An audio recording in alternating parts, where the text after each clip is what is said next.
Hey y'all, so I needed to address the married to medicine situation because what? So I've been watching Married to Medicine since it came out. And I was like, well, let me go down memory lane. Let me get my memory correct. I had to write a couple of notes because I was like, now hold up, right? Um Now, if you remember, the story goes that Cecil also lived with his parents or mother, and him and Simone were together. He moved out of that house, and with Simone they got married, etc., etc. So Cecil also was a mama's boy, spoiled boy who lived with his parent as an adult. Okay. As the years go on, you could tell obviously. A parent member Cecil was like an IT person, right? And then he didn't have a job. Something happened and he didn't have a job or was trying to transition. But then it was also a time when Simone bought her own house. Do y'all remember when she bought her own house? And she was so happy to be out that house, north and the south. And it was all allegedly because the drive. Yeah, okay. Um, what about Tammy? What about Tammy? What's the situation with that? Whatever happened with that? Because that was a big conundrum that went on between these two. A big conundrum. Now, Simone mentions that her son spent $60,000 on a credit card. They bought him a Jeep, but now the Jeep isn't cool. They bought that condo, um, and the boys just trashed it, used it like a trash can. And she paid for their undergrad. Now, I could have swore Michael took 5 years, maybe more, maybe a little bit more than 5 years to complete undergrad. And I think he had one or two transfers to go with that. Okay. So now he needs another car because the car he has isn't cool. He wants to go to law school. It's giving you want to be a permanent student so that you don't have to work. And I just can't believe Cecil sat there and said, well, he said he wishes that he one day he thinks about him thinking about it is not the same thing as him doing it. That's number one.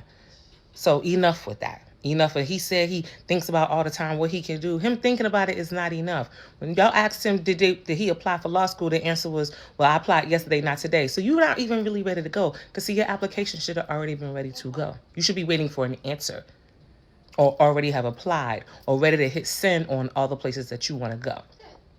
But I digress. The way Simone went off on them was absolutely valid. However, I think Simone talks more than she's willing to give out consequences. She seems like she's a lot of bark and no bite. Um, at no point am I saying for her to cut her family off or anything crazy like that, but it's not really that crazy. Like, what is the consequence here? Does Michael have to pay back that 60,000 or some of it? Like, do you owe him another degree in law school that he's clearly not ready to be at? And then how dare he bring up white people? Sir, you're not white. Don't ever compare yourself to the enemy. What are you doing? Whatever the standards are with your friends are not the standards that go on in this house. So don't even bring it up because it's completely pointless. All of this pissed me off because all of them, they are so-called riding her back. And the thing about it is, all of them just seem so much willing to sit at that table and discuss money they were going to spend of hers. She's tired of it, but it seems Simone is not tired enough to actually do something because now she's on a press tour with Michael saying he's going to go to law school and he shouldn't have said that and my spoiled baby. Okay, well then you're good. You're good. Stop going off when the fact of the matter is if you're going to pay for him to go to law school and get a Jeep and put him in another place, if you're going to do all that, stop complaining because we don't want to hear that. See, for you it's real, but for us it's entertainment. And until we see a consequence, what are you talking about, Simone? Now, I will tell you this. I'm sure you know getting a divorce is going to cost you quite a penny if that's what you want to do, if that's what you choose to do. Cecil will not be getting any child support because the kids are grown, but he will be needing a payment in order to leave. Okay? Go ahead and give him the house and see if you can do a one-time alimony payment, a one-time fee. Or you could join a club of all the women who are paying, okay, to get out of a marriage that they suffered in the long-suffering Simone. But here's what's trippy about the whole thing. You got Ebony K. Williams choosing to skip this whole thing. We've all been indoctrinated to believe that a two-parent household means something, as we also watch Cecil stand by. What has he taught his sons? And I'm not saying he hasn't taught them anything. I'm simply asking the question because he had nothing to say. Michael sees you as the breadwinner because you are, and Cecil sees you as the breadwinner because you are. It just is what it is. But Simone, I don't know what it's going to take for you to find a way to, if you're not going to get a divorce, I'm not sure what it's going to take for you to be able to stay in that relationship and also find a way to choose yourself. But that's my recommendation. And you may not be able to ultimately choose yourself unless you step away. And you got to figure out what stepping away looks like. Maybe you could only pay for school. Maybe you can only pay for, the place to live, room and board. I don't know. I don't know what that's supposed to look like for you guys. I only know what you have shown us, and I'm making, my opinion and position based on that. It was sad to watch. It was hard to watch.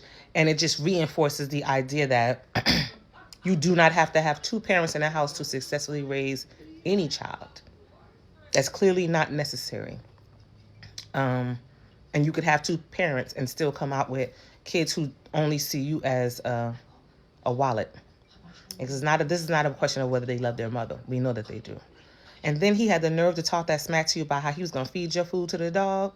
Whew, I don't know who he thought he was talking to, but that wouldn't have flew in my mother's house. I know that for sure. So that goes back to my point of Simone being a lot of barking and never biting. Because you could certainly show all of them better than you could tell them. But hey, this is your life. And like I said, it's real to you. Entertainment for me. I still love you, Simone.